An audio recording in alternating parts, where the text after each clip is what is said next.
இப்போ இத மாதிரி உருட்டி வச்சுக்கோங்க பூரிய. இது ரெடி ஆயிடுது. எப்படி இருக்குன்னு பார்க்கலாம். 6 மாசத்துக்கு அப்புறம் hi friends, welcome to Priya kitchen club. இப்ப பாத்தீங்கன்னா ரொம்ப பசிக்கிற மாதிரி இருக்கு.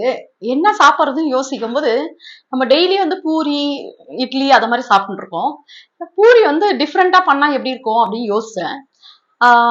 பசங்க வந்து பெரும்பாலும் காய்கறி எல்லாம் விரும்பி சாப்பிட்றதுல, கீரையும் விரும்பி சாப்பிட்றதில்ல. அதனால முருங்கீரை இருந்தது. முருங்கீரையை போட்டு பூரி பண்ணலாம் சொல்லிட்டு ட்ரை பண்றேன் வாங்க. வணக்கம். இப்போ முருங்கீரை வந்து கொஞ்சோண்டு ஒரு கை அளவு முருங்கீரை எடுத்திருக்கேன். இந்த மாவுக்கு இந்த முருங்கீரை கரெக்டா இருக்கும். பச்சை மிளகாய் வந்து காரத்துக்கு ஒரு 4 பச்சை மிளகாய் எடுத்துட்டு இருக்கேன். இந்த கப்புல ஒரு கப்பு கோதுமை மாவு எடுத்துட்டு இருக்கேன்.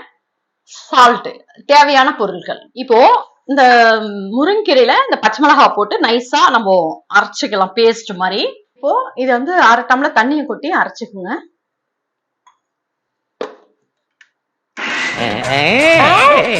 தண்ணி கொட்டி அரைச்சுக்குங்க, நைஸா அரைச்சிடுங்க. இப்போ வந்து இதுல வந்து சால்ட் நான் வந்து 3/4 ஸ்பூன் போட்டிருக்கேன். அரைச்சதை வந்து இதுல கொட்டி நம்ம பிசைய போறோம்.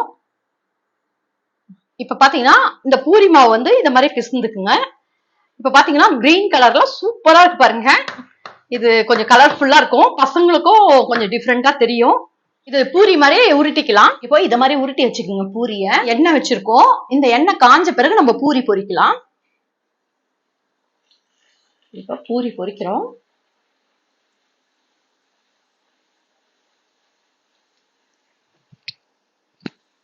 இந்த பூரி பாத்தீங்கன்னா கலர்ஃபுல்லா பச்சையா எப்படி அழகா இருக்கு பாருங்க.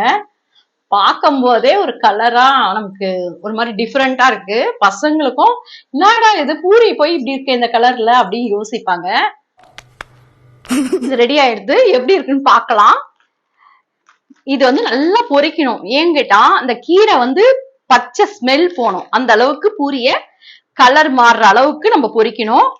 பொரிச்சுட்டு எனக்கு வந்து இது காரம் பச்சை மிளகாய் போட்டிருக்கோம், அப்படியே கூட நம்ம சாப்பிடலாம்.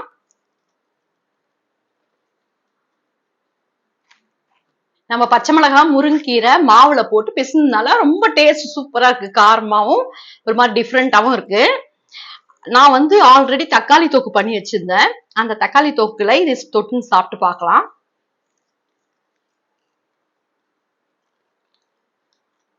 செமையா இருக்கு. இந்த பூரி வந்து ரொம்ப சூப்பரா, இந்த முருங்கீரை பூரி நீங்களும் உங்க வீட்டுல செஞ்சு பாருங்க. என்கிட்ட பசங்க வந்து முக்காவாசி காய்கறியே சாப்பிடறதுல, கீரையும் சாப்பிடறதுல. நம்ம 2 நாளைக்கு ஒரு வாட்டி இல்லாட்டா வாரத்துல ஒரு நாள் இத மாதிரி இந்த கீரையில டிஃப்ரெண்டா நம்ம பண்ணி கொடுத்தோம்னா பசங்களும் விரும்பி சாப்பிடுவாங்க. என்கிட்ட கலர்ஃபுல்லா இருக்கு இல்லையா, பசங்களுக்கு இது என்னடா இது பூரி இப்படி கலரா இருக்கே அப்படின்ட்டு ஒரு இன்ட்ரெஸ்ட் வரும். அப்போ கீரையும் சாப்பிட்ட மாதிரி இருக்கும், பூரி சாப்பிட்ட மாதிரி இருக்கும்.